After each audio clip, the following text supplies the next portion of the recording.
Maintenant, on va se demander s'il y a un lien entre endomorphisme symétrique et matrice symétrique. Donc ce serait bien, sinon le vocabulaire serait vraiment mal choisi. Donc si U est un endomorphisme de E, et que B est une base orthonormale, alors U est un endomorphisme symétrique au sens de la définition 28, si et seulement si la matrice de U dans la base B est symétrique au sens du cours de PCSI, c'est-à-dire qu'elle est égale à sa transposée. Donc oui, il y a bien identité entre les deux, mais attention, seulement dans une base orthonormale. Donc on verra en TD que si vous représentez un endomorphisme symétrique dans une base quelconque, malheureusement la matrice n'a aucune raison d'être symétrique. Donc là, c'est le même type de condition que dans les paragraphes précédents, il faut se mettre dans des bases orthonormales. Alors une conséquence de ce théorème, on a vu que si on fixe une base, l'application qui a un endomorphisme associe sa matrice dans cette base est un isomorphisme. Donc si on le restreint à S2 à l'arrivée, et bien d'après le théorème précédent, il y a Sn de R à l'arrivée, c'est-à-dire l'ensemble des matrices symétriques réelles. Et donc cet isomorphisme induit un isomorphisme de S de E sur Sn de R. Un isomorphisme conserve la dimension, donc on a donc la dimension de S de E qui est égale à la dimension de Sn de R. Et ça, donc, c'est un exercice classique, la dimension de Sn de R, c'est Nn plus 1 sur 2. Et donc il en est de même de la dimension de S de E. Alors pour mémoire, la dimension de L de E, du coup, c'est la dimension de Mn de R, c'est-à-dire c'est n au carré. Alors démontrons ce théorème 29.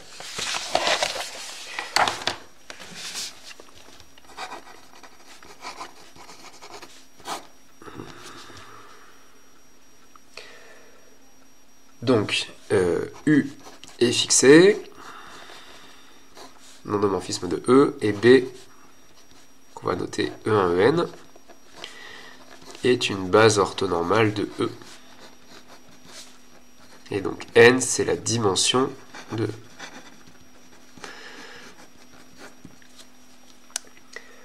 Alors c'est encore une équivalence, donc on fait par double implication. Donc de gauche à droite, on suppose U symétrique.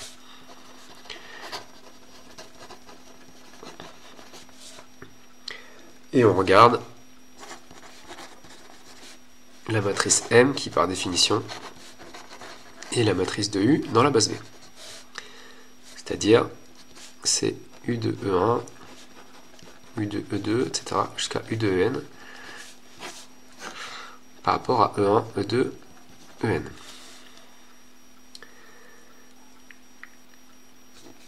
Alors, par définition, donc ce qu'on met en colonne, ce sont les coordonnées du vecteur dans la base E1, En.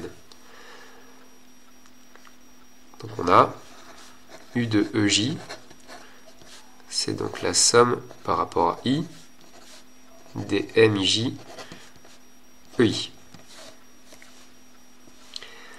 Alors mais, comme B est une base orthonormale, on a que X, ces coordonnées dans une base orthonormale, c'est la somme des X scalaire EI, EI, pour tout X dans E.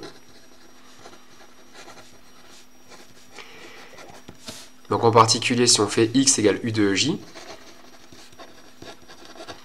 donc U de EJ, ça fait la somme des U de EJ scalaire EI, EI. Et donc par unicité de coordonnées, maintenant, on obtient que le coefficient MJ, c'est U de EJ scalaire EI.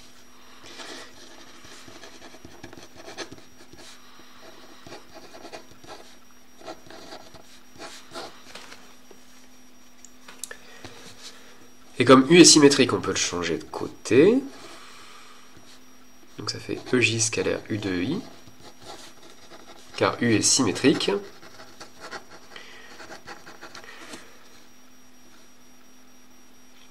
Ensuite, comme le produit scalaire est symétrique, X scalaire Y fait Y scalaire X.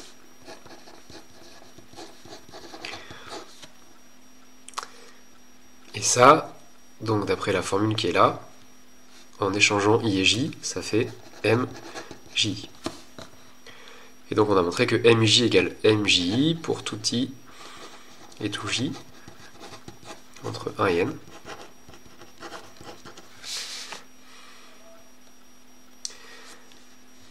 C'est-à-dire que M est égal à sa transposée, c'est-à-dire que M est symétrique.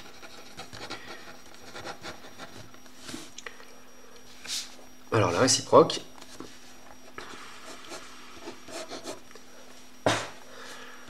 donc on suppose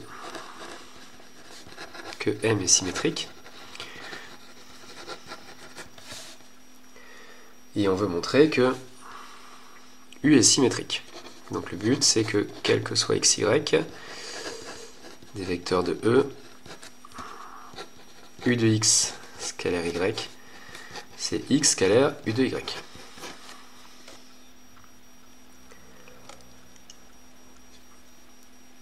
Alors, toujours pareil avec ce type de formule. Là, c'est la décomposition d'un vecteur dans une base orthonormée. Il y a une formule qui permet de calculer le produit scalaire dans une base orthonormée. Alors, comme B est une base orthonormée,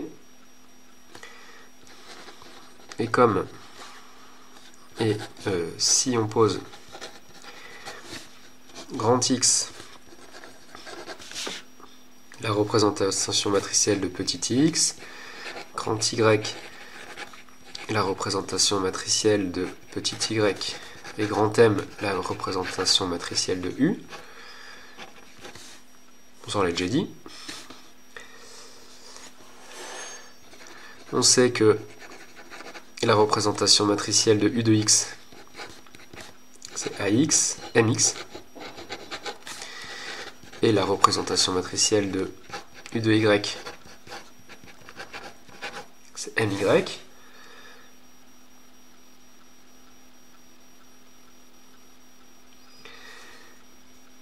Et donc, comme on est dans une base orthonormée, et qu'on a tout représenté matriciellement dans des bases orthonormées, on sait donc que U de x scalaire y, ça fait transposé de AX multiplié par y.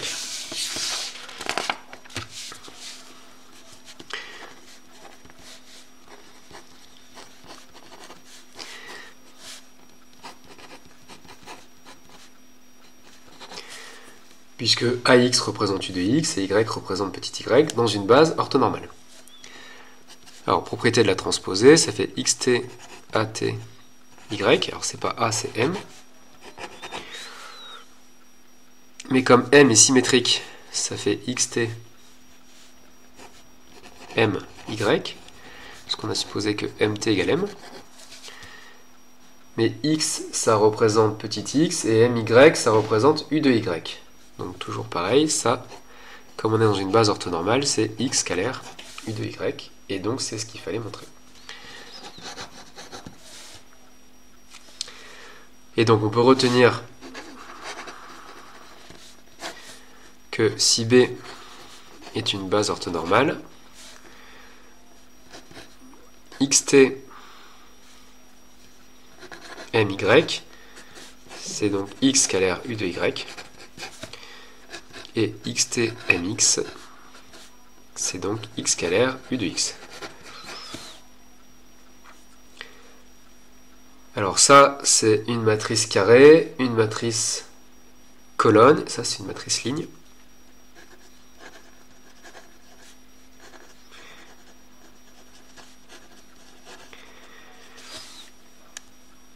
Et donc le produit des trois fait une matrice avec une ligne, une colonne, ce qu'on identifie avec un réel. Et effectivement, un produit scalaire est un réel. Donc ça déjà, il faut se rappeler que ça donne des réels. Même s'il y a plein de matrices dans le calcul, en fait au final c'est un réel. Et donc dans des exercices où on voit apparaître ce genre de quantité, il faut raisonner par rapport au chapitre sur les endomorphismes des espaces euclidiens, puisqu'effectivement il y a un lien. Alors là, U est un endomorphisme quelconque, il sera symétrique si la matrice M est symétrique.